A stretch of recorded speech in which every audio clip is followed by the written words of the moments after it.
Break के बाद एक बार फिर से आपका स्वागत है। प्रधानमंत्री ने मध्य प्रदेश के धार से पाकिस्तान पर हमला बोला था, तो वहीं राजनाथ सिंह ने भी आज ऑपरेशन सिंदूर का जिक्र किया। आपको बता दें, रक्षा मंत्री राजनाथ सिंह ने कहा कि ऑपरेशन सिंदूर 2016 की सर्जिकल स्ट्राइक और 19 के बालाकोट एयर स्ट्राइक भारत की धैर्य की ताकत का प्रमाण है, न कि कमजोरी का। उन्होंने कहा कि जब बातचीत से कोई समाधान ना मिले तो हम कठोर शक्ति का रास्ता चुनते हैं। ये बात उन्होंने तेलंगाना के हैदराबाद में हैदराबाद मुक्ति दिवस समारोह के दौरान कही।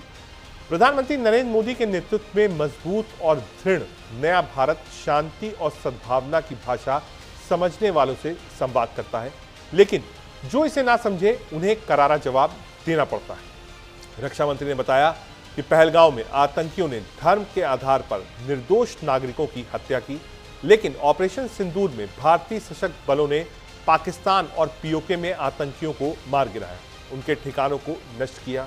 यह ऑपरेशन 2025 में अप्रैल के पहलगांव हमले के जवाब में मई में शुरू हुआ था। भारत ने मिसाइल हमलों से जैश ए मोहम्मद, जेम और लश्कर ए तोयबा के 9 बड़े ठिकानों को नष्ट किया, जिसमें 100 से ज्यादा आतंकवादी मारे गए। राजनाथ सिंह ने सेना की वीरता और समर्पण की सराहना की। उन्होंने कहा कि यह ऑपरेशन अभी स्थगित है, लेकिन अगर सीमा पार से कोई और आतंकी गतिविधि हुई तो पूरे जोर शोर से फिर शुरू हो जाएगा। ऑपरेशन सिंदूर के दौरान भारत ने तीसरे पक्ष के हस्तक्षेप को सिरे से खारिज कर दिया था। भारत के आंतरिक मामलों में कोई तीसरा पक्ष दखल नहीं दे सकता। पाकिस्तान ने भी इसे स्वीकारा है कि भारत ने अमेरिका जैसे तीसरे पक्ष की मध्यस्थता को ठुकरा दिया था। साथ ही उन्होंने आतंकवाद के खिलाफ भारत की नीति भी बात करी है।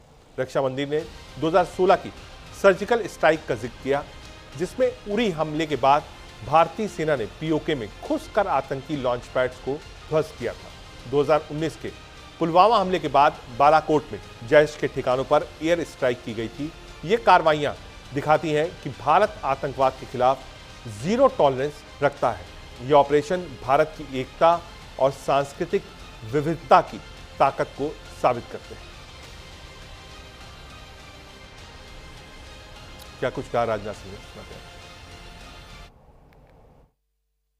प्रधानमंत्री जी मोदी जी के नेतृत्व में यह सामर्थ्य हमारा और बढ़ा है।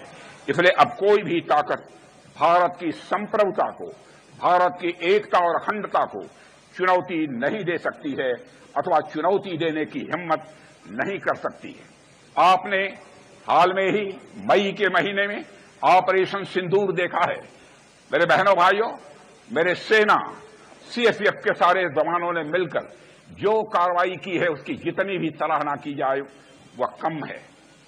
उन्होंने पहलगाम में आकर धर्म पूछकर हमारे लोगों को मारा, उनके आतंकवादियों ने, लेकिन हमारे सेना के जवानों ने उन्हें मारा है तो धर्म पूछकर नहीं मारा है, उनका कर्म देखकर मारा है। बहनों भाइयों, यह भारत और पाकिस्तान के बीच सबसे बड़ा एक मौलिक अंतर है। मेरे बहनों भाई, प्रधानमंत्री जी मोदी जी के नेतृत्व में यह सामर्थ्य हमारा और बढ़ा है।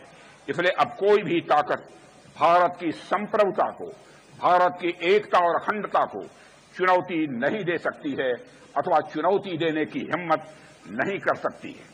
आपने हाल में ही मई के महीने में ऑपरेशन सिंदूर देखा है। मेरे बहनों भाइयों, मेरे सेना सीएपीएफ के सारे जवानों ने मिलकर जो कार्रवाई की है उसकी जितनी भी सराहना की जाए वह कम है। उन्होंने पहलगाम में आकर धर्म पूछकर हमारे लोगों को मारा, उनके आतंकवादियों ने, लेकिन हमारे सेना के जवानों ने उन्हें मारा है तो धर्म पूछकर नहीं मारा है, उनका कर्म देखकर मारा है। बहनों भाइयों, यह भारत और पाकिस्तान के बीच सबसे बड़ा एक मौलिक अंतर है। मेरे बहनों भाई, प्रधानमंत्री जी मोदी जी के नेतृत्व में यह सामर्थ्य हमारा और बढ़ा है।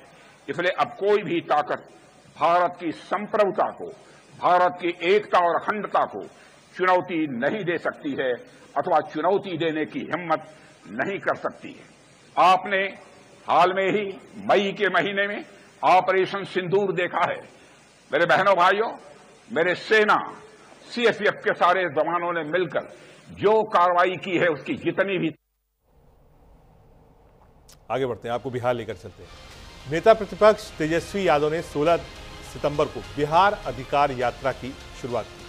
पहले दिन यात्रा की शुरुआत जहानाबाद से हुई।